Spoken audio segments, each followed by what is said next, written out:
అదే RTV app వార్తల్ని క్షణాల్లో చదివే అవకాశం ఉంటుంది. ఒక న్యూస్ పేపర్, ఒక టెలివిజన్ ఛానల్ మీ చేతుల్లో ఎప్పుడూ ఉంటాయి. సోదరులకు స్వాగతం చెప్తూ ఈరోజు నిన్న తాడేపల్లిగూడెంలో జరిగిన జెండా బహిరంగ సభ ఈ రాష్ట్రంలో నిన్న తాడేపల్లిగూడెంలో జరిగిన జనసేన తెలుగుదేశం పార్టీ జెండా బహిరంగ సభ ఏ విధంగా జరిగిందో చూశారు మీరంతా. ఇంత భారీ ఎత్తున కనీ విని ఎరుగని స్థాయిలో అక్కడ బహిరంగ సభకు ప్రజలు హాజరు కావడం, దాన్ని చూసి తాడేపల్లి ఏదైతే ఉందో భూకంపం వస్తే ఏ విధంగా దద్దరిల్లుతుందో ఆ విధంగా భయభ్రాంతులకు గురయ్యారు ముఖ్యమంత్రి. ఎందుకు చెప్తూ ఉన్నామంటే ఆ సభ ద్వారా ఇటు చంద్రబాబు నాయుడు గారు కానీ అటు జనసేన అధినేత పవన్ కళ్యాణ్ గారి ఆ సభలో చెప్పిన తీరు, ఏ విధంగా ఈ రాష్ట్రంలో రాబోయే ఎన్నికలలో తెలుగుదేశం పార్టీ జనసేన పొత్తు కుదుర్చుకుందో, ఈ రాష్ట్రం కోసం తెలుగుదేశం పార్టీ చంద్రబాబు నాయుడు గారు పరిపాలనా దక్షత, ఆయన రాజకీయ అనుభవం, పరిపాలనా అనుభవం క్రోడీకరించుకొని ఈ రాష్ట్రంలో ముందుకెళ్తే తప్ప ఈ యొక్క 5 సంవత్సరాలు జగన్మోహన్ రెడ్డి విధ్వంస పరిపాలనను సరిచేసే వ్యక్తి ఒక్క చంద్రబాబు నాయుడు గారే అనే విధంగా పవన్ కళ్యాణ్ గారు చెప్పారు. అదేవిధంగా చంద్రబాబు నాయుడు గారు మాట్లాడుతూ ఈ రాష్ట్ర అభివృద్ధి కోసం, ఈ రాష్ట్రం కోసం ఏదో చంద్రబాబు నాయుడు గారు ముఖ్యమంత్రి కావాలి, తెలుగుదేశం పార్టీ జనసేన ఈడ అధికారం చలాయించాలని కాదు, ఈ రాష్ట్ర అభివృద్ధి కోసం, ఈ రాష్ట్రంలో ఉన్న బిడ్డల భవిష్యత్తు కోసం మా యొక్క కలయిక జరిగింది, కాబట్టి మీరందరూ కూడా ఆశీర్వదించండి అని కూడా ఆ సభ ద్వారా చెప్పడం జరిగింది. ఇరువురు నాయకులు కూడా ఈరోజు ఏదైతే జగన్మోహన్ రెడ్డి పదే పదే వాళ్ళ మంత్రుల దగ్గర వాళ్ళ దగ్గర ఏ విధంగా జనసేన అధినేతను వ్యక్తిగతంగా టార్గెట్ చేసి మాట్లాడారో దానికి కూడా సూటిగా సమాధానం చెప్పారు పవన్ కళ్యాణ్ గారు. అదేవిధంగా చంద్రబాబు నాయుడు గారి పైన అక్రమ అరెస్టు దగ్గర నుంచి ఏ విధమైన విధానం అవలంబించాడు ఈ ముఖ్యమంత్రి అని కూడా స్పష్టంగా కూడా సభ ద్వారా ప్రజలకు తెలియజేయడం జరిగింది. ఈ రాష్ట్రంలో ఎన్నికల జరిగే దీంట్లో అటు అసెంబ్లీ కానీ ఇటు పార్లమెంటు స్థానాలు కానీ అన్నిటి కూడా వన్ సైడ్ ఎలక్షన్స్ జరగబోతూ ఉన్నాయి. ఖచ్చితంగా కూడా ఈ రాష్ట్రంలో యువత కానీ, మహిళలు కానీ, వెనుకబడిన వర్గాలు కానీ, అదేవిధంగా ఎస్సీలు ఎస్టీలు అందరూ కూడా అభివృద్ధి జరగాలంటే మళ్ళీ జనసేన తెలుగుదేశం పార్టీల అధికారంలోకి వస్తేనే ఈ రాష్ట్రం అభివృద్ధి జరుగుతుంది.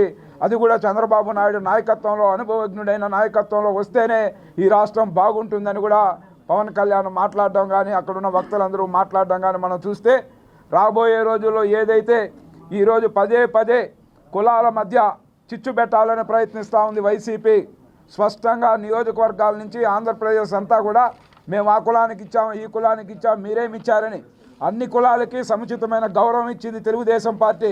ఎన్టీ రామారావు దగ్గర నుంచి చంద్రబాబు నాయుడు వరకు కూడా అన్ని వర్గాలకి సముచితమైన గౌరవం, అత్యున్నత పదవుల్లో, నామినేటెడ్ పదవుల్లో కూడా వాళ్ళకి సరైన గౌరవం ఇచ్చిన చరిత్ర తెలుగుదేశం పార్టీది. అదేవిధంగా ఈరోజు వాళ్ళు ఏ విధంగా మార్చుకుంటా ఉన్నారో ఎమ్మెల్యేల అభ్యర్థులను మనం చూస్తూ ఉన్నాం. జీడీ నెల్లూరు ఇప్పటికి 3 కృష్ణులు తయారయ్యారు. అక్కడ 3వ వ్యక్తిని ఈరోజు నిన్న ప్రకటించడం జరిగింది. ఈ విధంగా వాళ్ళు ముందుగానే జగన్మోహన్ రెడ్డి తన ఓటమిని ముందుగానే ఒప్పుకున్నాడని ఈ సంఘటనలు రుజువు చేస్తూ ఉన్నాయి. పదే పదే వాళ్ళ యొక్క ఎమ్మెల్యే అభ్యర్థులను మార్చడం ద్వారా అతని ఓటమిని అతనే ఒప్పుకుంటా ఉన్నాడని కూడా స్పష్టంగా తెలుస్తూ ఉంది. ఈరోజు చెవిరెడ్డి భాస్కర్ రెడ్డిని ఎత్తకపోయి ఒంగోలులో పెట్టడం అంటే నీకు క్యాండిడేట్లు కరువయ్యారు. ముఖ్యమంత్రి నువ్వు నీతి నిజాయితీగా పనిచేసింటే ఈరోజు కోకొల్లలో కూడా నీకు కొట్లాడుకునే వాళ్ళు నీ యొక్క ఎమ్మెల్యే స్థానాల కోసం, ఎంపీ స్థానాల కోసం. ఈ పొద్దు నీ పార్టీలో ఉన్న అభ్యర్థులే పారిపోయి ఏ విధంగా తెలుగుదేశం పార్టీ జనసేన వైపు పరుగులు తీస్తూ ఉన్నారో, నువ్వు చేసిన అవమానాలు, నువ్వు చేసిన ఈ రాష్ట్రానికి చేసిన ద్రోహాన్ని వాళ్ళు పదే పదే వల్లిస్తూ ఈ పార్టీలోకి రావడం జరుగుతూ ఉంది. ఈరోజు స్పష్టంగా కూడా రాబోయే రోజుల్లో తిరుపతిలో కూడా కొంతమంది మాట్లాడుతూ ఉన్నారు. తిరుపతిలో ఎవరు ఈ రౌడీజం చేస్తూ ఉన్నారు, ఎవరు గుండాగిరి చేస్తూ ఉన్నారు, ఎవరు అందరి దగ్గర అసోసియేషన్ల దగ్గర డబ్బులు వసూలు చేస్తూ ఉన్నారు, ఎవరెవరు ఇక్కడ ఏ అక్రమ పద్ధతుల్లో యువతని ఏ విధంగా వాళ్ళని వేరే దీనికి బానిసలు చేస్తూ ఉన్నారు ప్రతి ఒక్కరికి తెలుసు. తిరుపతిలో ఈరోజు పదే పదే తిరుపతి నియోజకవర్గ అభివృద్ధికి ఏదైనా చేశామంటే అది తెలుగుదేశం పార్టీ ఎన్టీ రామారావు గారు కానీ చంద్రబాబు నాయుడు గారు కానీ. మేము వేసిన మాస్టర్ ప్లాన్ రోడ్లో 4 రోడ్లు వేసి అక్కడ టీడీఆర్ బాండ్లు అన్నిటి కూడా ఈరోజు 2000 మంది పైచీలకు టీడీఆర్ బాండ్లు రాకుండా ఇబ్బంది పడతా ఉన్నారు. ఎవరైతే అసలైన యజమానులు ఉన్నారో వాళ్ళంతా కూడా.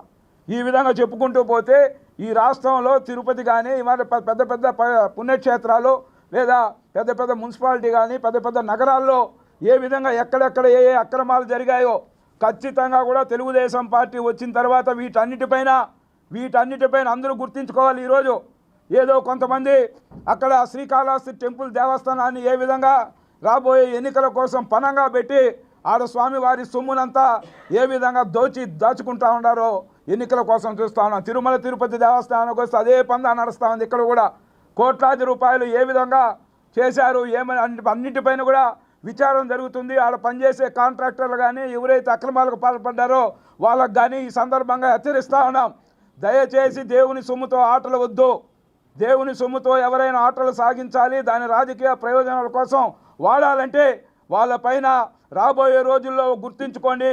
ముందు మారిగా ఆషామాషిగా వదిలే పరిస్థితులు లేవు. ఖచ్చితంగా కూడా ఎవరైతే దేవుని సొమ్ము కాంట్రాక్టర్ కానీ ఇంకోరు కానీ సమాధానం చెప్పి తీరాలి. ఖచ్చితంగా వాళ్ళపైన చర్యలు ఉంటాయి. అదేవిధంగా శ్రీకాళహస్తి టెంపుల్ కానీ అక్కడ జరుగుతున్న అక్రమాల పట్ల కానీ ఈరోజు కూడా పుంకాలు కథనాలు చూస్తూ ఉన్నాం సోషల్ మీడియాలో కానీ ఇంకొక చోట కానీ. తిరుమల అటు శ్రీకాళహస్తి అటు ఏదైతే మనం చెప్పుకుంటూ పోతూ ఉన్నామో మన దీనికి సంబంధించి ఈ టెంపుల్స్ కాణిపాకం కానీ అన్ని చోట్ల కూడా దేవుని సొమ్ముతో కూడా ఆటలాడుతూ ఉన్నారు. దేవుని సొమ్ముతో కూడా రాజకీయాలని వాళ్ళు గెలుచుకోవడానికంటామా లేదా రాజకీయాల లబ్ధి కోసం దేవుని సొమ్ము వాడుతూ ఉన్నారు. వాళ్ళకి తీవ్రంగా కూడా రాబోయే రోజుల్లో గుణపాఠం చెప్తామని కూడా ఈ సందర్భంగా కూడా తెలియజేస్తా ఉన్నాం. ఈరోజు రాష్ట్రంలో తెలుగుదేశం పార్టీ జాతీయ అధ్యక్షులైనటువంటి శ్రీ నారా చంద్రబాబు నాయుడు గారు మరియు జనసేన అధ్యక్షులైనటువంటి మన పవన్ కళ్యాణ్ గారు కలిసి ఉమ్మడి మేనిఫెస్టోతో ఉమ్మడి సభలు నిర్వహిస్తూ ఈరోజు మరి వారు సంకేతం ఎలాగుందంటే ప్రజల్లో ఈరోజు టీడీపీ జనసేన పొత్తు సూపర్ 6తో సూపర్ హిట్ కొడుతోంది. అదేవిధంగా టీడీపీ జనసేన విన్నింగ్ రాష్ట్రంలో, Vaikapa losing, Vaikapa utter flop అనే నినాదం ఈరోజు 5 కోట్ల ప్రజానీకం నుంచి కూడా వినపడుతున్నటువంటి సందేశం.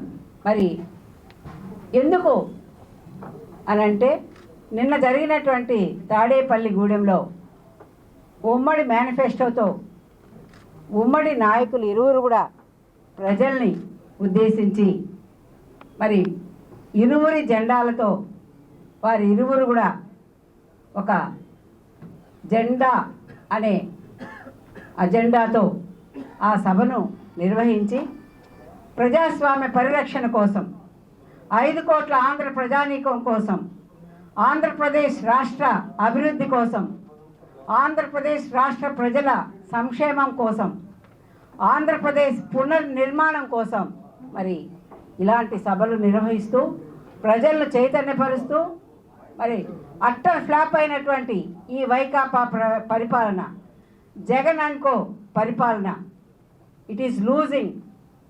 వాళ్ళు దేనికి సిద్ధం అనేది ఈరోజు ఓడిపోవడానికి సిద్ధం అని ప్రజలు అనుకుంటున్నారు. కాబట్టి ఈరోజు మరి జగన్మోహన్ రెడ్డి 5 సంవత్సరాలుగా కూడా ఒక విధ్వంస పరిపాలన, ఒక కక్ష సాధింపు చర్య, ఒక అనాగరిక చర్యలు, అదే కాకుండా మరి ప్రజల్ని కూడా ఏ ఒక్క వర్గం వారిని కూడా సుముఖంగా ఉంచినటువంటి దాఖలాలు లేవు.